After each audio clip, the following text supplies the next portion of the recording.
Hello, and welcome everybody. We're here to talk about some Kozor, and as well as some medieval horror fantasy stuff.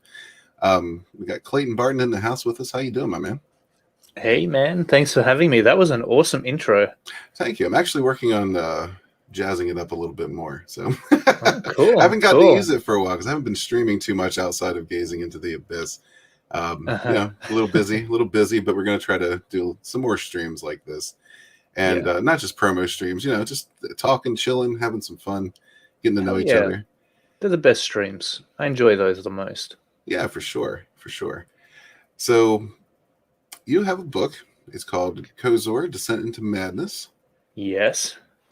Kozor Descent into Madness. It was originally written by my brother Corey and also illustrated by him as well.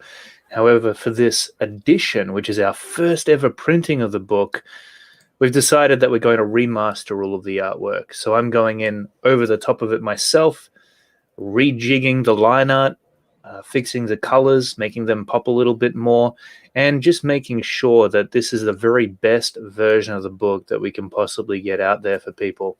You'll probably notice that I've done a new cover for it as well, which is a wraparound cover. Corey's working on some brand new story pages that we're going to add into the book as well. So this is super exciting for us. We can honestly say that we're as excited as every single person who has backed the book thus far to actually hold the book in our hands and to read it. Then it'll feel like a proper comic book, I think. Yeah, definitely, man. I'm excited for this one, man. This book looks awesome. It's like right up my alley. It's like, I don't know, man. It's like Conan combined with a 13th Warrior with maybe some Army of Darkness thrown in there, minus the goofy comedy, I'm thinking. Yeah, totally, man. I mean, I would say it's even more hardcore than Conan in a way, because this guy is just a total savage. Like, you can see there that he's wearing like this mask, right? Well, that's actually the skin of one of his enemies. So he's wearing that Leatherface style. That's one of the questions I was going to ask you. I was because I can see the human face at the bottom there. I was thinking it probably is a mask, but just in case it isn't, I was going to ask you if this was a different species. Oh, okay, cool. Yeah, no, that'd be really, really scary if that was the case. But I mean, there is a lot of scary beasties within this book. Actually, it's really a story about mankind versus demon. And in this particular issue, we see this dude on the front, Chief Baron, grizzled warrior, and his league of men who end up venturing into the mysterious swamplands of Nimla in search for this race of people known as the Faceless. And what they are is they're actually like these super soldiers that are super powerful. And the thing about them is they're very submissive. And so they plan on using them to kind of balance out the odds within this war and hopefully bring back some balance. But along the way, we have this malevolent force known as Magator who's trying to mess with Chief Baron's head, right? The guy at the fish mask. And so he's trying to corrupt him, eventually use him as a pawn in order to to fight against Kozor, he is the center of the story, but kind of Game of Thrones style, Lord of the Rings. Everything is essentially happening around him. It's more about the characters within this world that surround Kozor that we're following along the way. Gotcha, man. Sorry about that. I just had an internet cutout there for a minute, so I actually That's missed okay. most of what you said, unfortunately. Oh, dude, that's all right. We're having some storms around here, so hopefully that's a one and done. Now, I'm not sure. Maybe it is my internet, because in StreamYards, I'm not getting any comments scrolling, but I do have YouTube brought up over here, so I want to say hello to the chat quickly. We got Pale Rider in the house. What's up, my man? Good to see you. Yeah, sorry, guys. I can't highlight any comments right now because of that. But we got the Replicator in here as well. What's up, Rob? Oh, awesome. How you doing, man? Good to see you. Peter Charon's in the house. Always good to see you, brother. Peter Charon's an awesome dude. Great backer. He's very supportive of both the channel and projects all around. Johnny Cage is here, too. Good to see you, man. Sweet. He says, Red, you're on time. This isn't normal. Are you okay? It happens from time to time. I am feeling a little off today, so maybe that's it. Johnny Cage is also an artist. He's actually contributed a piece for Sunsworn. It's going to be a trading card. Yeah, awesome, Johnny Cage is awesome. I love that guy. Definitely. Mogwai Centurion's in the house dropping links. Thank you, man. Appreciate that. Good to see you, brother. Corey Barton's in the chat. How you doing, man? Good to see you. Corey, did he decide he was going to come on, or is he still hard at work? That's the question. I think he's chilling in the chat. Yeah, why not? He can listen while he works. Hell yeah. He's keeping me in check. He's like, Clayton better not give away any spoilers. Is that what's going on? He's just keeping an eye on you? Probably. I have a tendency to do that, give too much away. He's always on my case about it. He's like, you're not supposed to share that. It's a secret. It is, it is a fine line to walk, because you want to make sure people are intrigued, but at the same time, you don't want to give the whole story away, or especially key plot points. And a lot of times people will ask for that, and you're like, let me try to dance around this question. Yeah. You got to sell the book, and sometimes that means giving away the best portions of it. But right. there is an art to it. You're right. There's an art to it. Yeah, man. Well, speaking of art, this art is beautiful. Absolutely. Thanks, beautiful. man. I love the way the colors mix with it just perfectly. Doesn't take away too much of the detail. I'm loving it. Yeah, that is a tough balance as well. This is actually the updated artwork that you're looking at. So you might have watched some other streams where we were talking about Kozor, but basically the book has been done. The original version of it has been completed for the last 2-3 years. And ever since then, it's just been sitting on top of Corey's shelf in this plastic slip folder, right? So we're the only ones who have actually read it. It's never actually been printed as a comic book before. And so, I said to Corey, man, this is a great story. Like, this is a really, really cool book. We should do a campaign for it. I had this bright idea. I was seeing everybody else reaching these amazing levels of success on Indiegogo. And Corey had this amazing book just sitting there. So I said, dude, let's do a campaign for it. I'll help you promote it. He was a little bit apprehensive about the artwork because it had been such a long time since he had completed it.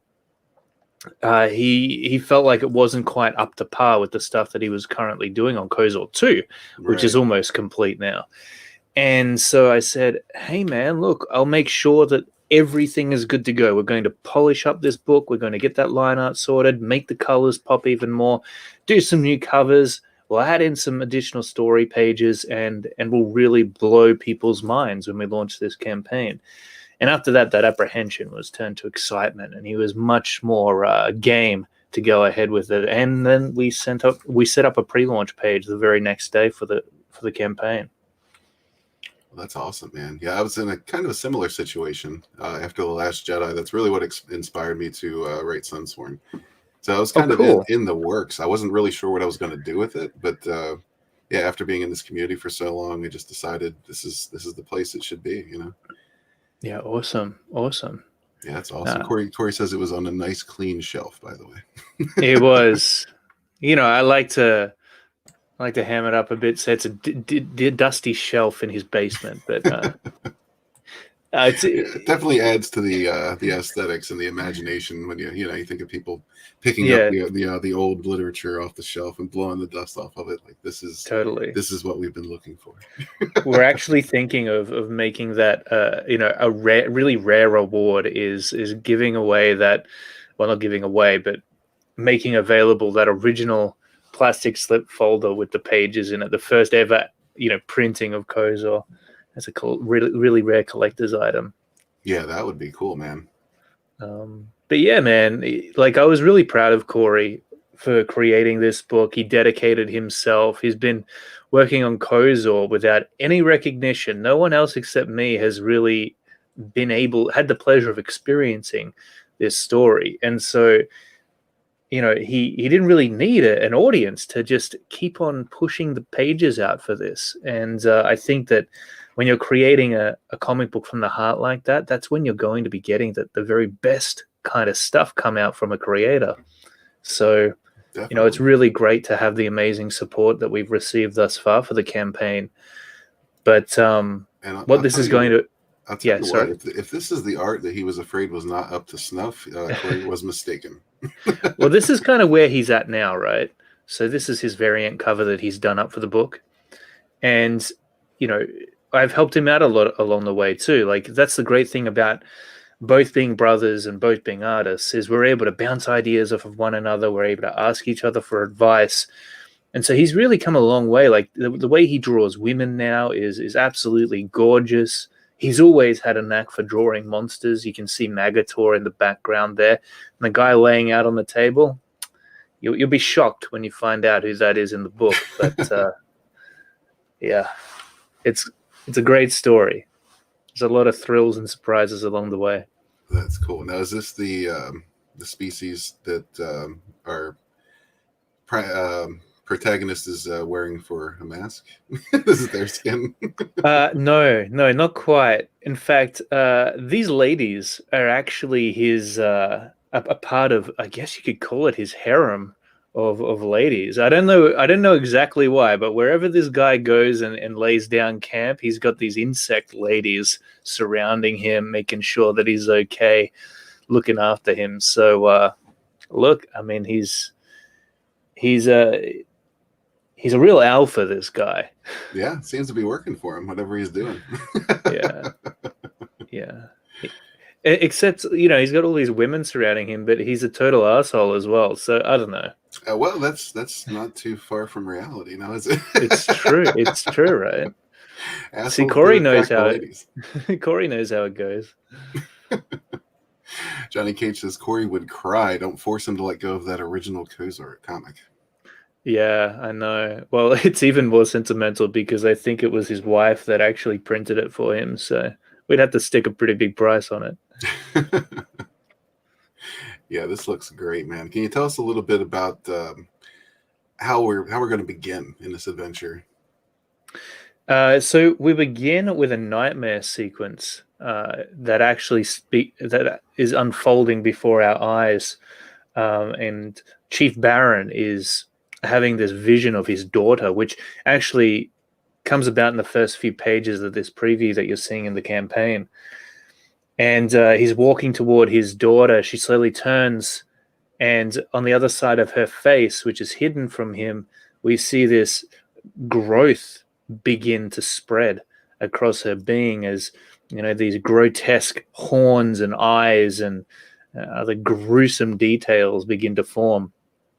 And we see that eventually completely take over, and that leads us into this vision that he's having of Kozor, and there's these demons surrounding him, and he wakes up from that nightmare in a bit of a sweat. And I think that starting off that way, it really does set the context for who Chief Baron is. He's a disturbed guy. He'd really lost a lot of himself throughout the years in the battles that he has fought. But getting a little bit more into issue 2, we later find out that actually his childhood was totally messed up. Like, Corey has some really disturbing ideas, I gotta say. Like, and every now and then we're talking about it, and he's telling me about Chief Baron. Like, a little bit more is revealed about who this dude is, and I'm like, man, That is awesome, but it is really messed up. So yeah, I think that it really is like Game of Thrones in that sense, where you get to know each one of these characters. Some of them get absolutely slaughtered, and that takes you by surprise every time, just like Game of Thrones again. But yeah, so after that nightmare sequence, we lead into the main kind of journey within the book, where they go on this quest in search for the faceless. So Now, can you tell me why they're searching for the faceless, or is that too much? no, I can answer that. So they're searching for the faceless because these beings are going to help them out in this fight against the demon horde that threatens mankind. So there's this big war going on, right? And the demons do have the upper hand. This is a weird fantasy world where there's monsters, there's demons, there's creatures, kind of like Berserk in a way, if you're familiar with that anime. And so they're looking for these faceless people because they're going to use them as soldiers on their side. And they're hoping that these faceless people will be able to fight back against the demon horde and give them the upper hand. Okay, Because, gotcha. as I said before, the faceless are a very submissive race of people. So they can be, I don't know, I guess easily manipulated from what Corey has told me. I gotcha. Yeah. Cool, man. Yeah. So they're battling a demon horde. That's kind of the crux of the situation. There's a demon invasion, and they've got to find a way to fend them off. Pretty much. And I mean, this guy in the background, the big demon with the skull face and the big brain thing coming down behind his back, he's really the main source of malice that we have to look out for in this story. He's the one that's really going to end up ruling the world and essentially taking it over and turning it into what he envisions. And he plans to use Chief Baron to help him do that because, as I said, Chief Baron, he's, after all the trauma that he has experienced, he's very susceptible to, letting the darkness in, you could say. Kind of Anakin Skywalker style, except, Gotcha. times 100% beast. that is one badass looking villain, I got to say. Yeah, totally. Yeah, Corey does great work. He says you'll see how they convert the faceless in issue 3. It's not a fun time. Is that what he said? Did he? Yeah. Yep. Yeah. No, that's going to be. Corey scares me. Yeah. Look, he's got some messed up ideas, and issue 1 is really great. Like, there's some shocking violent scenes within that. But then issue 2 is even worse. It's like, what the hell, man?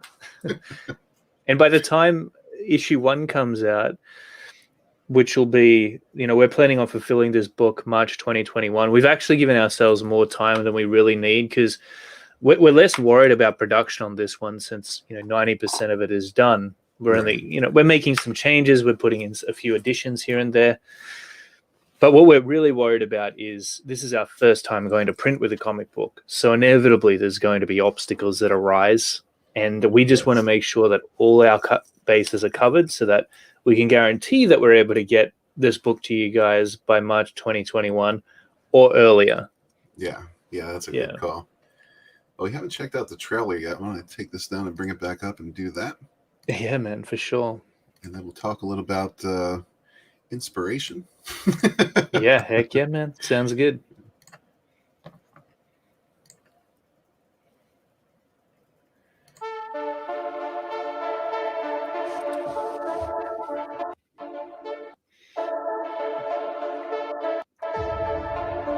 Cosor Descent into Madness features 43 full-color pages of intricately detailed art that tells a nightmare-fueled story of foul demons, abundant bloodshed, and the insidious corruption of a warrior's psyche.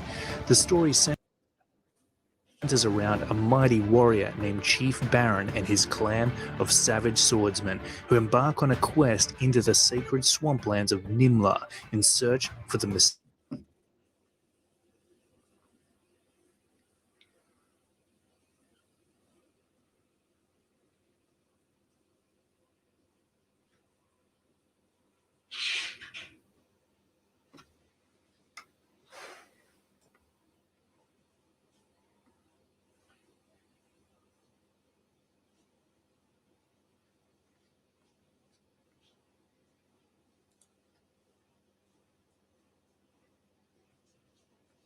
complete with refined edits, additional story pages, retouched interior artwork, and new wraparound covers. If you're a fan of dark fantasy and medieval horror, this book is for you. Back Kozor Descent into Madness today, only on Indiegogo.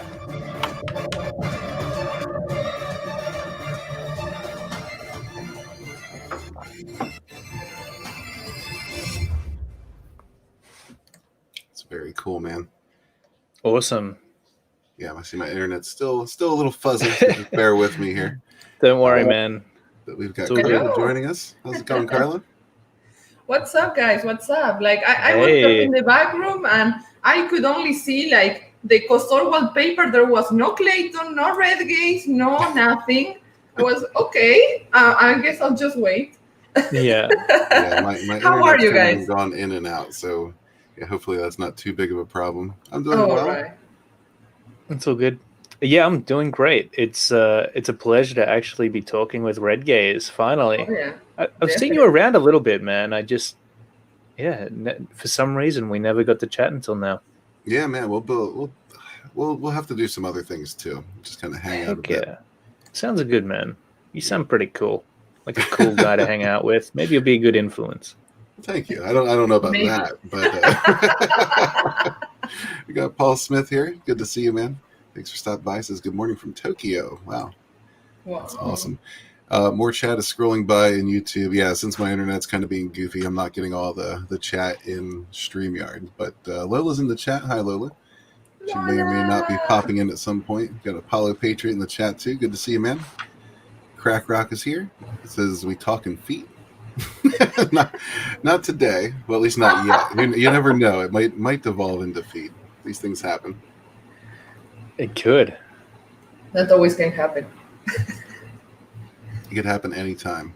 Yep. Johnny Cage says, now this feels like Red's chat. Got a few more familiar faces popping up. Thanks for coming in, guys. Hey, we're talking about Kozor Descent into Madness. So what are some of the things that you and Corey are into, Clayton? Like what brought you down this path to medieval horror? Yeah, honestly, I think it all began when we started watching Berserk. So I originally watched Berserk with a buddy of mine, the original series, and it was really cool. So I showed Corey, we watched it again, and I don't know, Corey must have been touched or something by this story because, you know, if you look at Kozor, there's a lot of parallels you can draw. And I'm like, dude, did you steal this from Berserk? And he's like, no, what are you talking about? But it's like... So there's a lot of demons like you'd see in Berserk. There's a lot of kick-ass warriors with big weapons that they use to slice their foes up with. So I would say that's probably the heaviest inspiration that Corey's got, but also just in general a lot of dark fantasy stuff, like Dark Souls, The Witcher. Corey really loves playing The Witcher. I've never played it myself, but I know that he's a big fan. He showed me a few scenes from that, and I'm like, yeah, that's very Kozor flavored. All right. So yeah, he loves all of that stuff. And then on top of it, we're always watching movies. Like before this pandemic happened, we'd catch up every weekend and we'd watch like 5 movies in a row. We'd have a big marathon. And every now and then there would be a movie that we watched that he saw a cool scene from that he would kind of implement into Kozor, whether it was Kozor 1 or Kozor 2. And, you know, the upcoming Kozor 3, as he mentioned before. So we draw inspiration from a lot of different places. You know, Kozor is kind of Corey's baby. I'm just kind of helping him and enhance it for this first ever printing. But I do the same thing with my projects as well, like, you know, Renegade Alpha, that I'd like to get stuck into a little bit more after this as well. That's cool, man. Yeah, I was just about to ask you if you had any babies of your own floating around. Yeah, I do. I've released a few concepts for them on Twitter, and, you know, I've had a lot of really great feedback from people on them. And it's just, there's a lot of things to balance, man. I mean, like, I'm sure it's the same case for you. Yeah. Oh, yeah, definitely. Yeah, there's a lot, a lot to balance. But Yeah. Lola says, I don't think Lola's stopping by. She says, I'm good, sending super chats for $20. Thank you very much, Lola. It's Oh very wow, generous of it's you. awesome. Again, I can't bring it up on the screen. I'm sorry for that, but I appreciate it very much. We got BAP2 in the house. What's up? Good to see you. Yeah, Carla, you're into anime, right? You're also muted. Oh, damn. I was talking alone. Sorry. No, I was saying that it's a good talent to have, like sending and being good sending super chats. You can say I'm good receiving them. Very much. I was going to ask you, like, have you read Berserk Red? Because the art there is, oh my god, it's the oh my god kind of art. Like, it's It is. really Oh, wow. good. So I can definitely see the influence here in Kozor. Yeah, totally. Definitely, yes. Yeah, That's cool, man. And that is a problem you kind of run into sometimes. You know, because we are heavily influenced by a lot of things, you know, and people see that in the art, in the stories. yeah, But you know, it's not. It's influence. I'll just put it that way. yeah. You know, a lot of people compare Sunsworn to Star Wars, obviously, because I'm heavily influenced by Star Wars, right? So Totally. yeah, but it's, you know, they're their own stories. You got their own characters, different personalities that you haven't seen before, and yeah, just you know, somebody else's take, somebody else's point of view that makes these Yeah. stories unique. It's funny. I don't think it's a bad thing either. Like when someone, like I released a concept for Renegade Alpha, and they're like, "Oh man, this chick looks like Kemi from Street Fighter," and I got so many comments about that. Or they would compare it to the chick out of Metal Gear Solid, the one that was, you know, running around half naked, because that's how I design my characters too. Nothing wrong with that. But I was like when I get comments like that, it's awesome because they're relating with that character almost instantly because it looks familiar to them. There's feelings that are arising that are associated to those characters that they know and love, that they are now associating to my new concept, which they've never experienced before. Right. And so, you know, as opposed to releasing and showing them something brand new that they don't know about, like things that are truly new that no one has experienced before. Well, for starters, if no one's ever experienced them before, it's probably for a reason. You know, cliches work because a lot of people know about them. Like it's an instant bucket of association. Whereas, yeah, as I said, something that's truly unique is strange, right? Like you've never experienced it before. You're not familiar with it, and that's not necessarily a good feeling. Oh, definitely. Like I would say this. First of all, it's 2020. Everything has been already invented. Okay. First of Exactly. all, and second of all, let's just look at the reference. You know, of the best, biggest, most important creator ever, which is God. Okay, God created us, and sometimes you meet somebody and oh, you look like that girl I know from the gym. Like oh, and you look like that's natural. Okay, so deal with it, people. Totally. That's what I can say. Carla's on one tonight. Because I just had my nap, so I have all the energy again. Woo! Oh shit, she's refreshed. Look out. Oh yeah. She's on fire tonight. Oh yeah. Yeah, man. I don't think, like I said, there's nothing wrong with influence. Obviously, when you're looking around, I know, like when I'm looking around in a bookstore, trying to figure out, you know, if I want to buy this novel or that novel, you really do judge a book by its cover, no matter what people say. You absolutely do. It draws you right in. And like if you see, like you said, something familiar, yeah, you might pick it up. Me personally, I judge a book based on the cover and the synopsis. So if they're both, you know, hitting that hitting that mark, then yeah, I'm all over it. Yeah, straight up. Yeah, influence is a good thing, I think. Yeah.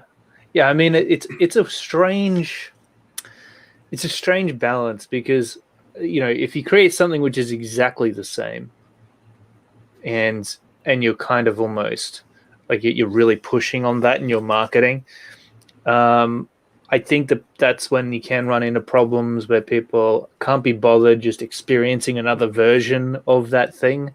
Like, right. Yeah, sometimes you'll run into a marketing campaign that's something like, "Hey, do you like Star Trek? This is Yeah. basically Star Trek." Yeah, totally.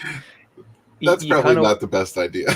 yeah. You want people to kind of come to those conclusions on their own. Like they're like, oh man, this is pretty cool. It kind of reminds me of Star Trek. You know, I like Star Trek. Or maybe like you can do it like silently. Okay, if this is inspired in Star Trek, I can promote to Star Trek people, but Yeah. not saying it. Just- Yeah, totally. It's much better to say, hey, if you're into this particular genre, like medieval horror, for Right. instance, There you go. then they're like, oh yeah, cool. I Yeah. get that. Yeah, man, and I gotta say Definitely. too, there isn't enough medieval horror out there. Not for me.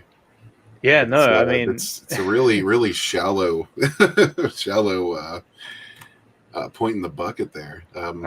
yeah, Corey really hit upon something. I think it is refreshing to see a book with monsters and demons and swordsmen in it, warriors, etc. Yeah, it's super cool. I mean, and like I've always been a fan of blending genres like that too. Like I'm really into high fantasy. I'm also really into horror, and Yeah. all points in between. If you're meshing fantasy and horror, like I'm on board immediately. Yeah, totally. Well, that's when you get some really interesting stories come about, is when you take something like, fantasy and you mix it with sci-fi, or you mix it with horror, or you mix, sci-fi with medieval stuff, right? Which I guess in a way Star Wars kind of is. Yeah, more or less, absolutely. They've got their lightsabers, which are like swords, and they're Yeah, dressed in their gowns. Which is probably why I was drawn to it so quickly, because I was into fantasy before I was into sci-fi. Like just basic sci-fi. I'm really not that interested in, to be honest. It's the Yeah, I get you. space fantasy stuff that I really dig. Like Star Trek, I enjoy, but Star Trek I love. They're huge difference, and I don't really want to get into the Star Trek versus Star Wars argument conversation, but that's just it. When things get too technical, it loses me, because I like to believe there's some magic involved too, whether it's present and obvious or not. Well, yeah, there's lots of magic within Star Wars, isn't there? When you're talking about things such as the Force and whatnot, and the dark side. There does seem to be some religious things that you can draw within it.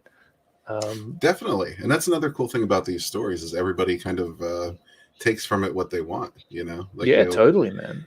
Somebody will see a certain aspect from one angle, somebody will see it from a different angle, and they could be completely opposing angles, but everybody can relate to it because it all meshes in the mind.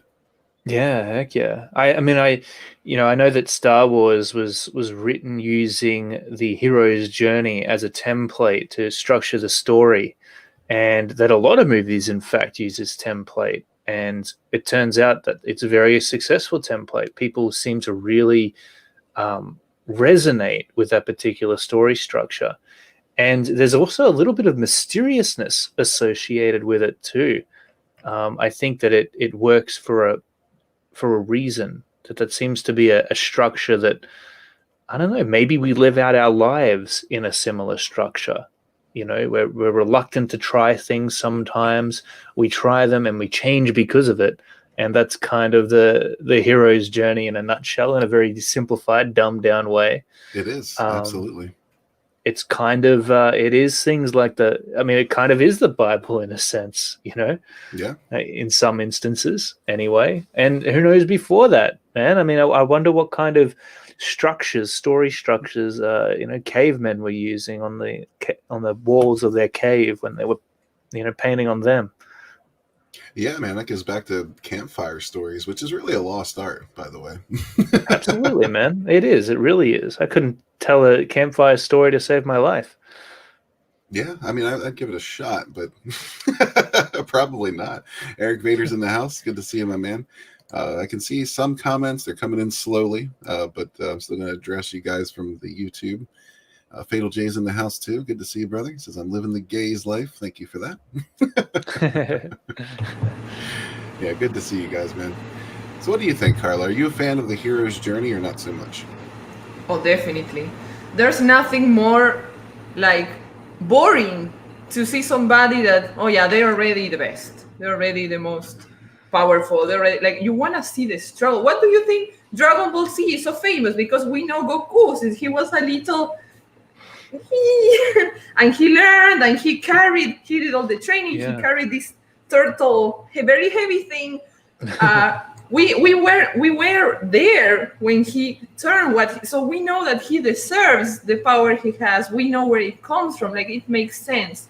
But like, then having this strong, independent woman that is so powerful because she's a woman, no, well, why?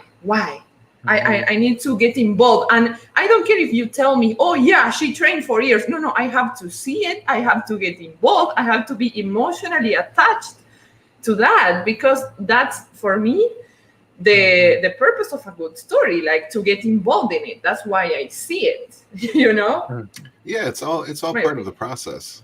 And I'll be honest, I've seen some stories that begin, actually, I mean, Conan's almost one of these stories. He began strong and powerful, but that wasn't the end of his story. That was the beginning of his story. He still had to evolve. He still had things to learn. He still had struggles to overcome.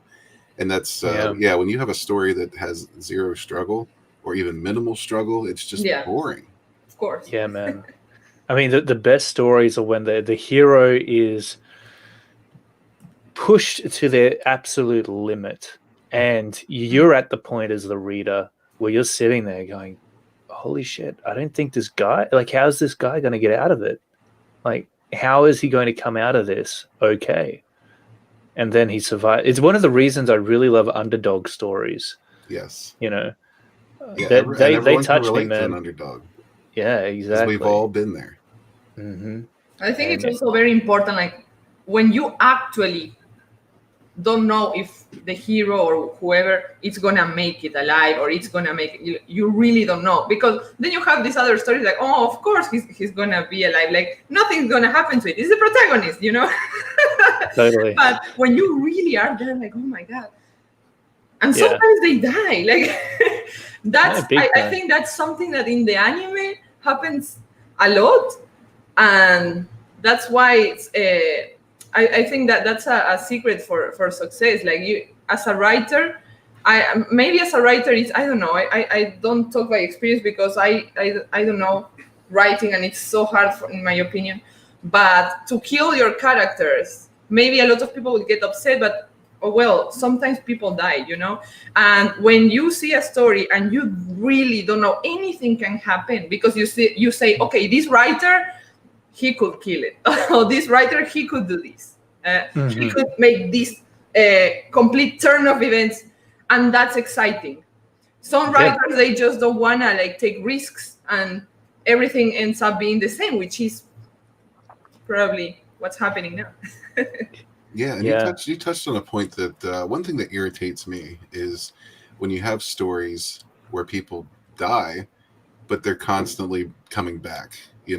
I feel like the death should have a much greater importance to it than that. Like, so what? Dude died again. He'll be back next episode. Like, maybe once in a story, for a dramatic purpose, a character returns. I can forgive that. That's okay. But I'm not really into Supernatural, the TV series, but I know a lot of people who are. And the later seasons, people that I know who were really into it when I first started talking to them are just done with it now, because that's one of those stories that does that constantly. Yeah, there's no consequences for death, and that's ridiculous to me. Yeah, I mean, that's like a thing about Supernatural, in a sense. It's like, if you haven't gotten on board at that point where you realize that these guys are just going to keep on dying and coming back to life, then it's like, you're like, that's Supernatural in a nutshell, for sure. Thinking about all of this stuff, it is one of the reasons as to why I love this character here in Kozor, Chief Baron, the one that you're looking at right now, is that he does have this insane amount of depth to his story, but it is almost, it's like one of those stories that are told backwards.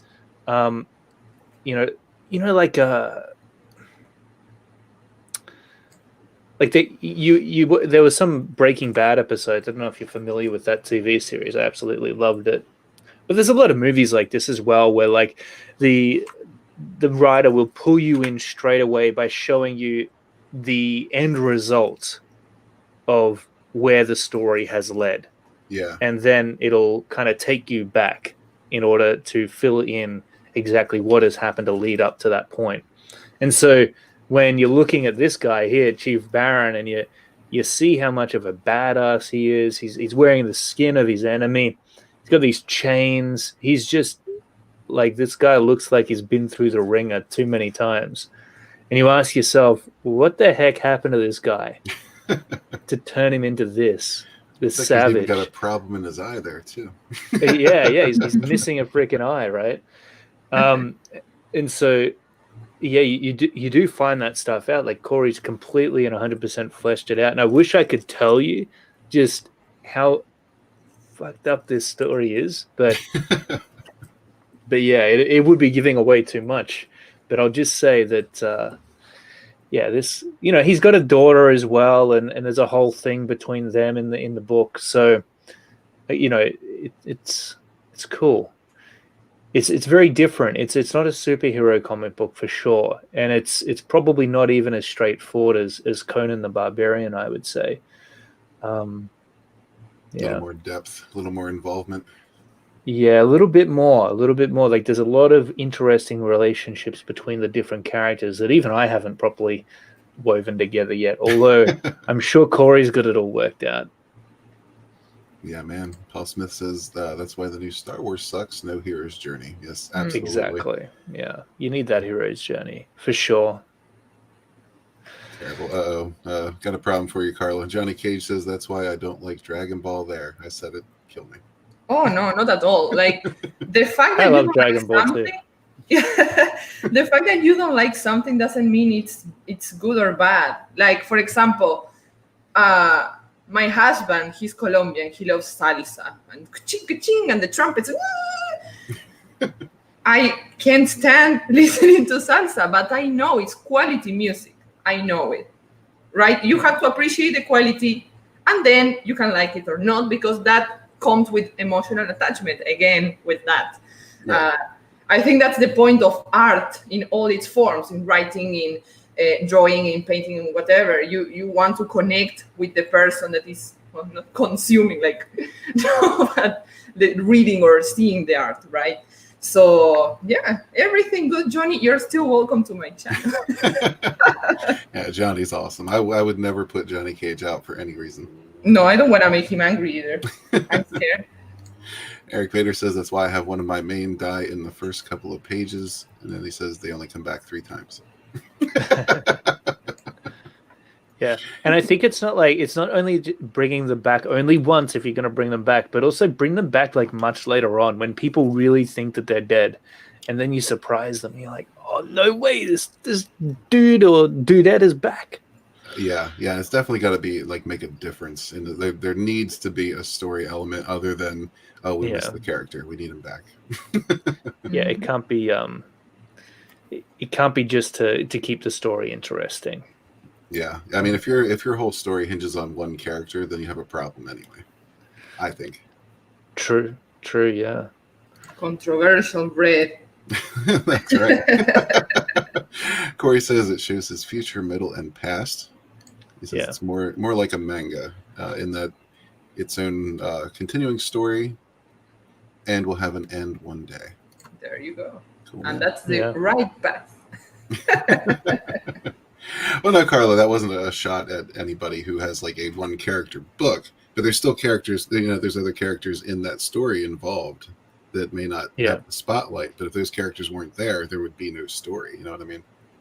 Mm-hmm. Oh yeah, totally. Yeah, story is very important. I think that gets overlooked sometimes. Well, you're predominantly a writer, right?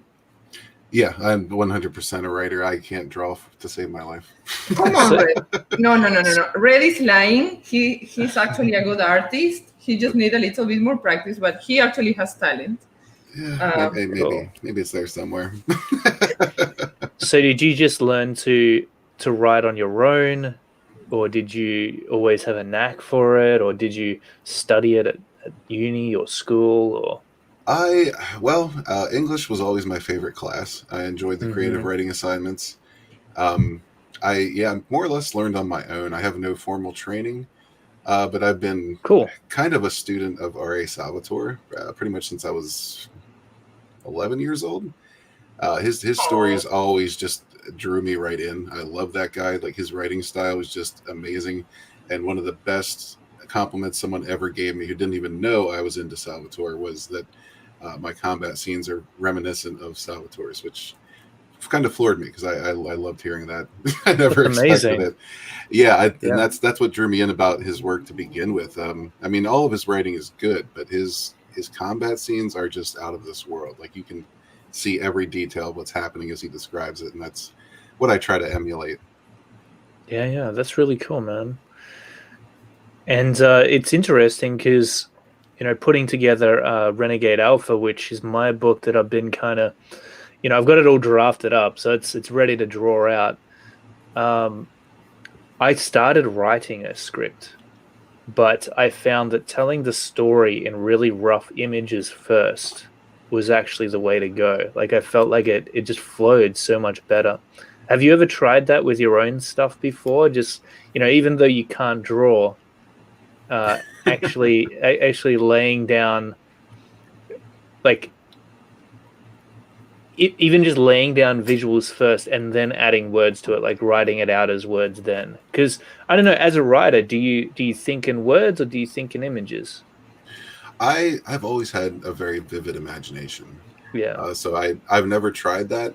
I might try that coming up with the comic stuff, but with the novels, I just kind of I see it in my brain. I write it down. Cool. I go back over it. I edit once, twice, three times, four times, and each time I go over it, there's inevitably something changes. Because I'll catch things Totally. that I don't feel that I described properly or Mhm. suitably. So yeah, I just change that over. Absolutely. Yeah, the first draft is always going to be a train wreck. Anybody out there Yeah. who's getting into writing and you wrote something down, you don't feel it's up to snuff, just keep at it. Yeah. Really, the book, the story comes into being in the editing phases. Just get it down on paper and keep doing what you're doing. You'll get there. Absolutely, man. I remember, as I was trying to write this stuff up, I jump onto have you heard of a website called Masterclass? They've got a bunch of really famous writers like Neil Gaiman, and there's a few others on there as well that I've checked out. And so I was kind of studying up, trying to get my writing game a little more polished before I went into it. And they have some really, really interesting stuff to say, like, especially when you're, because I was mixing it in with making a comic book, obviously. And so I was kind of looking into script writing as well. And just when they're getting into exposition and, telling the story without giving too much away at any one point, it really is an art form. Yeah. No, I haven't heard of that website, but I'm gonna check it out now. Yeah, Masterclass, man, you'll love it. It's so many, like they've got an acting class by Samuel L. Jackson on there. Oh, is there a lot of expletives in that class? Yeah, totally. They've got one by Scorsese as well, who's done a lot of amazing movies. They got a class by David Lynch. Wow. Yeah, crazy. Yeah, Mogwai says The Crystal Shard. Yeah, that's actually the first Salvatore book I ever read. Awesome. Beautiful, beautiful stuff. But yeah, I don't know if you're not familiar with Salvatore and his work, especially his Forgotten Realms stuff. I totally recommend it. He's done some other stuff called the Demon Wars. That's his own story, his own characters. That's pretty good stuff too. But that one gets a little political, so it gets bogged down a little bit. Like not like real world politics, but in world politics. But it spends a lot of time on that, kind of like the Phantom Menace. So a fantasy. He's a fantasy author, is he? Oh yeah, definitely. Yeah. He did write a Star Wars book or two. Oh, nice. But yeah, he's primarily fantasy. Yeah, that guy's cool. Yeah. I love his stuff. Let's see, Carla. You want to hawk the Grim Reaper a little bit while you're here? Okay. Do it. Yeah, the thing is that, well, first of all, I want to say thank you, everybody. Thank you. But the reason why I was thinking about it was because I don't actually know if we have books left. I think we sold out. That's always a good thing. Yeah, I mean, it's awesome, but at the same time, like, should I promote or not? But but let me just promote my channel and that's gonna do it. Like, guys, you know the Green Reaper is there for you. Probably then we're gonna make a second print or something, but yeah, like I don't want to tell you, yeah, guys, you're gonna get it now, and then like I run out of books. I don't want to do that, please. So I want to say thank you, everybody who backed, which is most of the chat did. So thank you, guys. And it's gonna be very soon out there. Beautiful. Yeah. Yeah. Why don't we talk about this a little bit, Carla? Oh my God, yeah. It's a little embarrassing, but What's this? I started a new channel.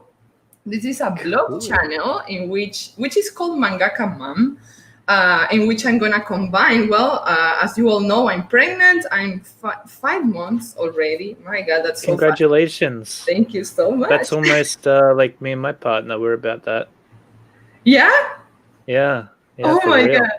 Oh yeah. Like, can you imagine like merging like the mom life with the artist life? I can't. For me, it's impossible to imagine how I will like. I know that at some point I'm gonna be like asleep and giving the baby some ink drink or something like that. Something bad is gonna happen. So for now everything's good because I'm pregnant. I just have to, eat and sleep, and I can dedicate all the time to my art. But then when the baby is born, like, I want to show everybody how much I struggle.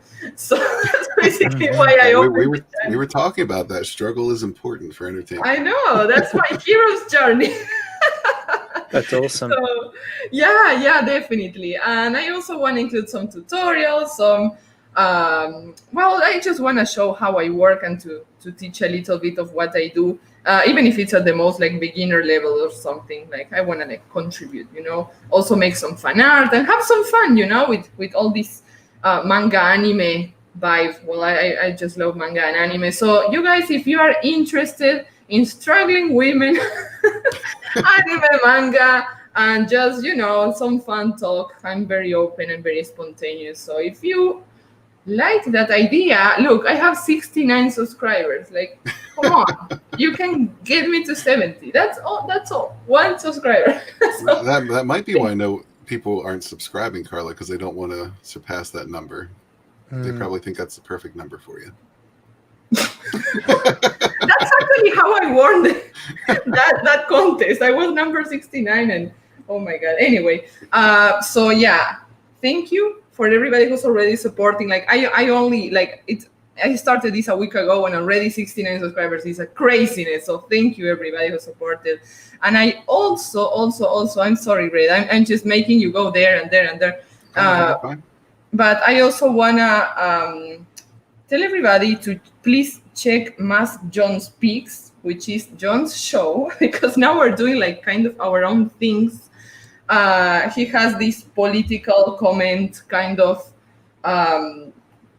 show in which he basically takes the current events and he slashes. He's very blunt. He's very so he basically just gives some violence to the SJWs, and so if you enjoy that, I encourage you to watch Mask John Speaks. So yeah, that's what's new here. And then, of course, that in the office hours, we're always working to get you the books. Right now, as you know, everything is printed, everything's in the boxes. We just are waiting just for the spin-off, but some people ordered. Oh my God, my English. Some people just ordered the second book, so we're gonna be shipping those this week. So yeah, we are a little nervous, but also very excited to see what people think of it. It's been cooking for so long, and oh my God, That's Thank beautiful. You are over 69 subscribers, by the way, Carla. You're at Woo! 71 now. Oh, My- wow. Also, please subscribe to White Cat Comics. That's where you'll see Mass John Speaks, as well as Carla's Powerpuff Girls show, which is always awesome. Can you see the contrast? Like Mass John speaks, like, oh yeah, I'm so bad, and then the Powerpuff Girls show. that's us in a nutshell. So thank you guys. Yeah, man. This is exciting stuff. Exciting stuff. And yeah, if you haven't checked out Grim Reaper yet, give it a back. Hopefully there's books left. Yeah, I have to count them. Cool, man. But yeah, Cool. definitely check out Kozor. This looks like a fun ride if you're into some demented stuff. I think we're in store for some of that, which I love. Yeah, dude. Totally down. I should say we're also releasing a black and white version of this book as well. So, if you like the intense artwork of Corey, we're going to be shining the spotlight on the line art alone with that edition. So that's something that a lot of people have been super psyched about, which is us included, on top of that. But we got 189 backers now, so thanks for that, man. Oh, beautiful. Yeah. Yeah, and you can get those tiers together as well. There's a tier for color and black and white, just the line work. You want to check them all out? Yep. Yeah, let's do it. So up the top there, you can see that you get all 3 editions, and you also get 3 posters as well. I got to make sure I mention that because some people think it's just 1 poster. So you get the definitive edition, which is all the updated work from me and Corey. So that's very much a Barton Bros collaboration. You get the, of course, my cover with that one. You get Corey's variant cover as well. You get the black and white art edition, line art edition rather. And then you get posters of all of those without the titling. And they're printed on an A3 sized art print. So that's 11.7 by 36. What's that say? 36 or 16.5? 16.5. Yeah, sorry, I couldn't read that properly. So they're pretty big actually, and they're all shipped to you in one of these. Let me get it for you. So they're all shipped flat in a package like this. It's very similar to a Gemini mailer. So it's not going to. It doesn't. We don't have to fold it. We don't have to roll it up. It's going to be. Yeah, you're going to be able to pull it out and hang it on your wall straight away. And that packaging is specially made for shipping art prints, fine art prints. So. Pretty awesome, and everything's signed as well. You also get a digital version of the book, all 3 books with that one. That's beautiful. Real quick, we have Wookiee Supremacy in the house. Good to see you, man. Says, I love listening to Carla talk. Hello, Wookie. Don't we all? Eric Vader says, I don't have that many alts. We need sketch. Oh my God. Cool. You can always make some, Eric Vader. Yep. So that's just the definitive edition on its own with my cover, $25 USD, which is the standard for Comicsgate books. On it, you get an A4 print with that one of the cover. It's 8.3 by 11.7 inches, which is half the size of an A3, obviously. You get the PDF as well, and it's signed by both Corey and I. Beautiful. And Corey that's variant. basically the same, but with the Corey variant. Cool, man. And then we got the line art edition. Line art edition, yeah. Again, $25 USD. You get you also get 2 A4 posters with that one. I don't know. Oh, you must get the black and white variant with that one as well. Signed by Corey and I. You get a digital version of that one as well. And then you get the variant cover combo. So that's $51 USD. Oh, the price must have gone up there for some reason. It was $50 USD before. Anyway, yeah, it's in flux a little bit. I think at this point in time, a lot of people are aware of that. Yeah, cool, awesome. So you get the A4 posters with that one again of both the covers. You get the digital PDF versions, both signed by Corey and I, and yeah. So we try to add a lot of value into each and every one of these rewards. Definitely. Yeah, I'd say you're doing that brilliantly. It's super Thank affordable. you. Also. Like all these kind of art, like it's expensive art, okay, and this is super affordable. So come on, people, you can do it. Thanks, Carla. You can do it. It's true. Yeah. And then we've got the definitive we got the definitive edition and the black and white edition, which you can get together. You get both the posters of the black and white version and the colored version, both signed by Corey and I. You get the digital versions of those, and so pretty awesome. Again, Yeah, man. very similar to the other packages. That's one awesome perk to have brothers working on a project. You get 2 signatures. Yeah, heck yeah, man. It's pretty awesome. So this is the really big package, right? Which is 188 USD. So it's a little bit expensive, but let me tell you why. So if you want to click on that one, you get 4 books with this, right? 4 individual books.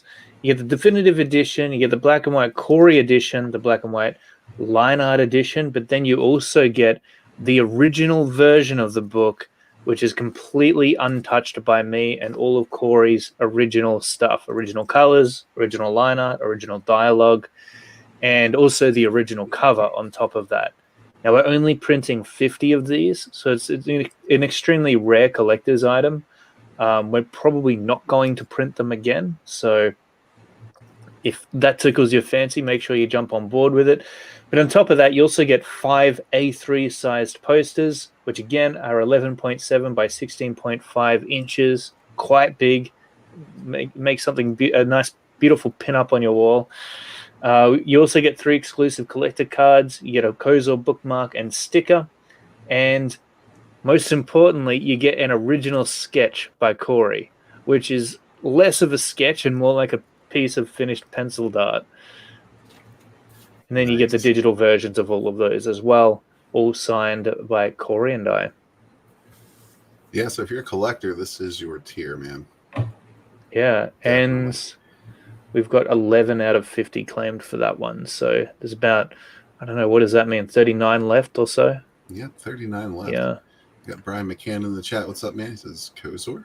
Kozor? Do I just give him the rundown one more time? Yeah, man. So Kozor is a medieval dark fantasy story about grizzled warriors and foul demons and these warriors are on a quest into the mysterious swamplands of Nimla to find a race of people known as the Faceless to balance out a war between demon and mankind. So it's an exciting adventure. There's lots of violence. It's not for the faint of heart. It's not for the kids. It's for, as you can see, a little bit more of a mature audience. But yeah, I really love Corey's monster design, I have to say. Oh, yeah. It's got a very Lovecraftian look. Yeah, I love everything about this. Yeah. I'm going to be honest. Thanks, Yeah, man. some I'm glad you dig beautiful it. Yeah, for sure, man. We need to get more attention on this book, guys. So if you can't back it, or if you have backed it, just share it on social media, get the word out, make sure people know about this book, because this should definitely be one of the big ones this year, in my opinion. Thanks, man. I really appreciate that. Absolutely. Yeah, I love this stuff. Like I said, I don't think we have nearly enough like medieval horror books. This is right up my alley. I'm a big science or space fantasy and high fantasy kind of guy, but this stuff grabs me. Anytime there's a horror element mixed in with any of my favorite genres, I'm down. Man, horror is just so much fun. Like, it's always got an interesting story behind it because you've got to explain why everything's horrible, and we're big fans of it ourselves. Yeah, man, all kinds of twists to put on there. Lola says Kozor looks beautiful. It does. Thank Eric you. Vader says Kozor looks badass.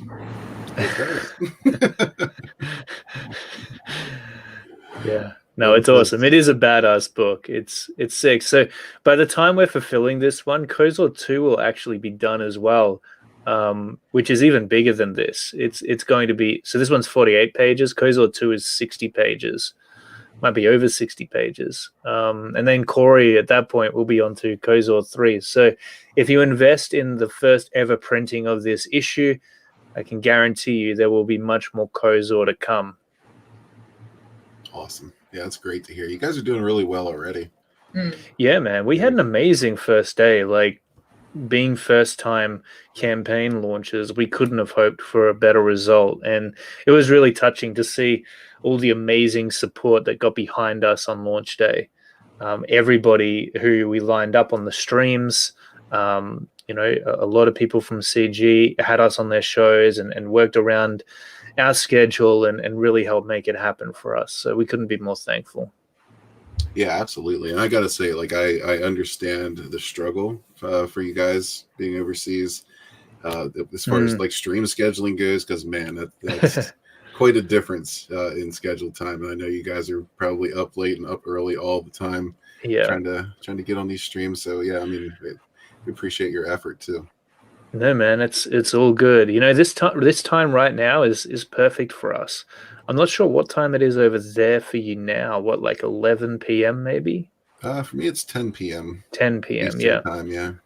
So it's about 12:05 p.m. here. Oh, that's nice. That's not too Yeah, bad. so it's not too bad. Yeah. Cool, man. So yeah, thanks for coming out, man. It was good talking to you. We're gonna definitely get you back on just to hang out and have some fun. Yeah, man. Talk about more stuff and pimp some books at the same time. Absolutely. I think that there's lots we could talk about. Be good just to chill one day.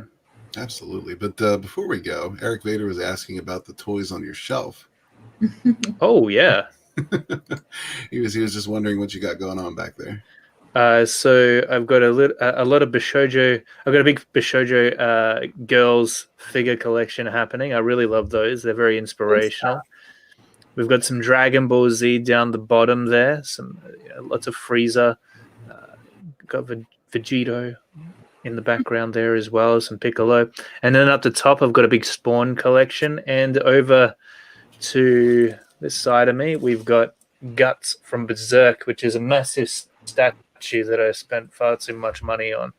It looks beautiful though.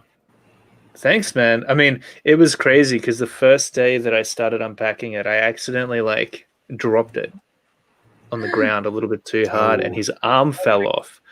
And I was very lucky because it only chipped a little bit. It didn't completely shatter, and I kind of glued the chip back a bit back on.